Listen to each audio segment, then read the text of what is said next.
Alright, busian for mention bibia. Nana ohene Ntow na this ansem you aba beto abon. So che say obe create SHS abra che say wontimi enye ho akade nyina yi ya absolutely nonsense. So che say obe create SHS nsu ankra no kra no nyina enye na amafo bebe no so e che say o kasa out of bitterness and or dey kasa momien kuti ensen nchemu Nana Addo editor abonti. I Sumkwa TV the update any trending news Sumkwa. Make sure also subscribe to my channel. Obe like us adu adwin che begu comment section kama. Chufuprasu area. And this is the water that the children in the Chufuprasu area have to drink. How long will they live to even benefit from the education that you've given them? It's absolute nonsense. It's absolute rubbish. Let's talk about our lives as a nation and talk about the responsibilities of leadership. And I'm happy Honorable Kofi Adams spoke about leadership and the failure of leadership. The evidence of failure of leadership in Ghana today is humongous.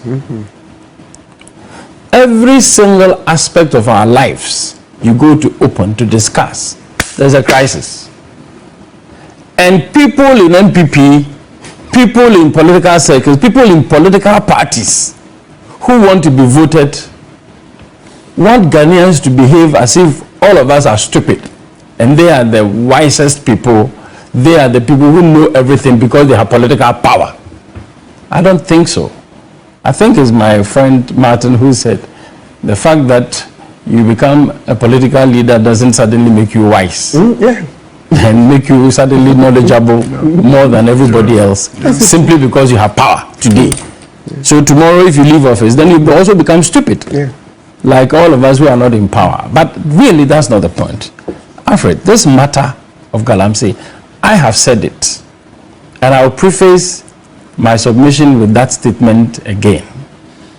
The other time when people watched me on Unia TV, they said it was too emotional.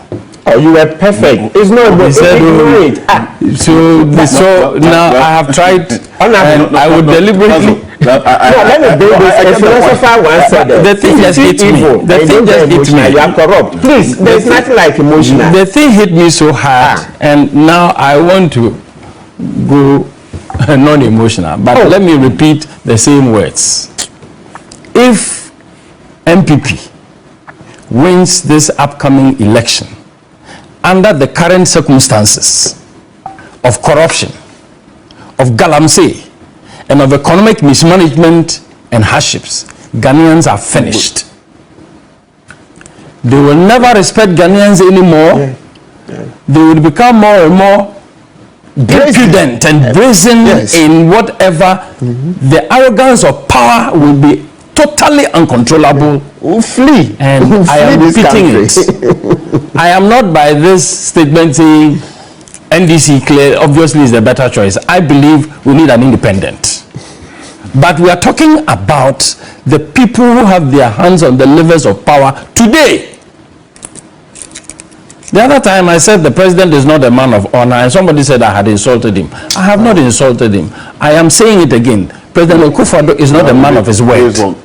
He's not a man of his word. One.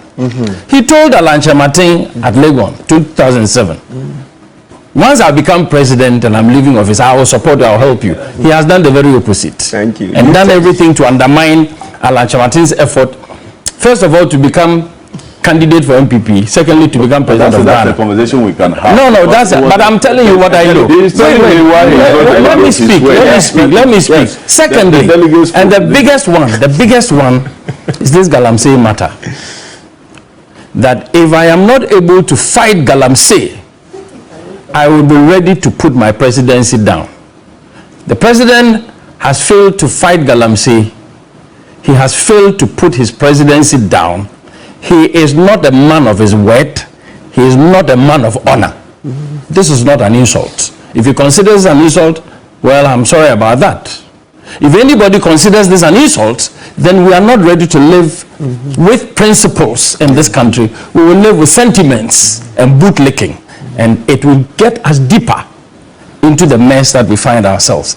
If a president says this evil of Galamsey is so bad, I commit my life to it. I commit my presidency to it. Is it just a matter of just telling us words? I'll come to the substantive matter. Now, I heard this story about drip equipment, and there is a fight over them in one of the OT constituencies.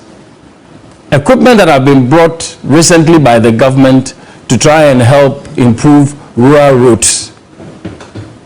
They call it District Road Improvement Project. They send a lot of bulldozers and excavators or whatever, road construction equipment. First of all, for me, it is one of the things that governments or political parties do just to insult the people. This government has been around for 8 years. 3 months to election. You send equipment to go and level out rough roads just to let the people feel that their roads are being done. My hometown, Manfitu Latte to Ayikuma, for the longest while it's been totally unmotorable. A few weeks ago, 2-3 days ago, 1 week ago, 2 weeks ago, they put machines there. They are trying to, because election is coming. I'm telling you people at Latte, Nana Addo, you are my senior brother. I should have been sitting on that stool, but we all supported you. I am telling you, and Nana Addo, Latte, Ekwapim Benkum stool. Ekwapim Benkum is a divisional stool. You should have been sitting. Personally, I could be the chief, but I opted to go into politics. I see. Yes. Anyway. So I'm speaking directly to my brother, Nana Addo, and Nana Addo, and my compatriots in Latte and Manfi. Don't get fooled because they brought equipment to grade the road 2 months, 3 months to election. What was happening to our lives all these years? When some of our people went hard to lobby, to beg. I know how much the former GRA boss, Amishadai, tried to do. Even when he was the GRA boss and he went and lobbied, they didn't mind him. GRA boss, he goes to lobby for 5 kilometer, 7 kilometer road to his hometown to be made. Nobody minded him. Today, 2 weeks to election, 1 month to election, the latter people should vote against MPP. If you vote for MPP, it's up to you. Okay. Why? Why do we allow people in political power to treat us as if we are the scum of the earth when we give the power? Excellent. So anyway, let me come to Galamsey again. I've been once to the desert in Mauritania and Libya. And as far as the eye can see, you don't see one green at all. You don't see any green. Apart from the oasis where Gaddafi took us, and the oasis where